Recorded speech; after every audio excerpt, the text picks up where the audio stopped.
Hello നമസ്കാരം. Hit the third case. ഹിറ്റിന്റെ ഫസ്റ്റും സെക്കൻഡും ഞാൻ കണ്ടതാണ്. അടിപൊളിയായിരുന്നു, എനിക്ക് ഭയങ്കര ഇഷ്ടമായിരുന്നു. ഹിറ്റ് തേർഡിലേക്ക് വരുമ്പോൾ വളരെ ഇമ്പോർട്ടൻ്റ് ആയിട്ടുള്ള ഒരു നടനാണ് അഭിനയിച്ചിട്ടുള്ളത്. തെലുങ്ക് മലയാളം കന്നഡ 3 ഭാഷകളിൽ ആയിട്ട് പടം റിലീസായിട്ടുണ്ട്. അപ്പോൾ ഈ പടത്തിന്റെ ആദ്യം നമുക്ക് കാര്യങ്ങളിലേക്ക് പോവാം. മെയ് 1, 2025 പടം റിലീസ് ചെയ്തത്. ലാംഗ്വേജസ് തെലുങ്ക്, മലയാളം, കന്നഡ ആൻഡ് ഹിന്ദി 4 ലാംഗ്വേജസിൽ പടം റിലീസായിട്ടുണ്ട്. പടത്തിന്റെ ഒരു ദൈർഘ്യം എന്ന് പറഞ്ഞാൽ 2 മണിക്കൂറും 37 മിനിറ്റ് കൂടിയാണ്. എ സർട്ടിഫിക്കറ്റ് ആണ് പടത്തിന്. അഡൽട്സ് ഓൺലി പടമാണ്. Director doctor Sailesh Kolanu, producer Prashanti and Nani, ഇവർ രണ്ടുപേരും കൂടിയിട്ടാണ് പടം പ്രൊഡ്യൂസ് ചെയ്തിട്ടുള്ളത്. പിന്നെ എന്ന് പറഞ്ഞാൽ production houses wall poster cinema and unanimous productions. Music composer Mickey J Meyer. Cinematography Sanu John Varghese. Editing Karthika Srinivas.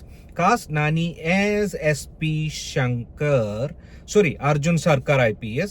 Srinidhi Shetty, അറിയാലോ ആരാന്നുള്ളത്. ശ്രീനിധി ഷെട്ടി ഉണ്ട്. ASAP മൃദുല എന്ന് പറയുന്ന ഒരു ക്യാരക്ടറാണ് ചെയ്യുന്നത്. പിന്നെ അങ്ങനെ ഒത്തിരി വരുന്നുണ്ട്. പിന്നെ പ്ലോട്ടിലോട്ട് കിടക്കാം. അർജുൻ എന്ന് പറഞ്ഞാൽ കുറെ ചൈൽഡ്ഹുഡ് ട്രോമയൊക്കെ ഉള്ള ഒരു IPS ഓഫീസറാണ്. അപ്പോൾ അതിൻ്റെതായ രീതിയിൽ കുറച്ച് സൈക്കോ ആണ്, ഓവർ അഗ്രസീവ് ആണ്.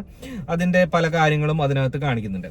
സോ ഈ പടത്തിന്റെ വേറെ കാര്യങ്ങൾ പറയുന്നത്, സസ്പെൻസ് ത്രില്ലർ ഉണ്ടോ എന്ന് വെച്ച് കഴിഞ്ഞാൽ ത്രില്ലർ ഉണ്ട്. കാരണം അതിന്റെ കഥയൊന്നും നമുക്ക് കൂടുതലായിട്ട് പറയാൻ പറ്റില്ല. ഒരു ഫസ്റ്റ് ഹാഫിൽ അർജുൻ്റെ അല്ലെങ്കിൽ നാനിയുടെ ഒരു ക്യാരക്ടറിനെ തന്നെ എസ്റ്റാബ്ലിഷ് ചെയ്യാണ്. അവനൊരു കാര്യത്തിൽ ഇൻവോൾവ് ആയിട്ടുണ്ട്.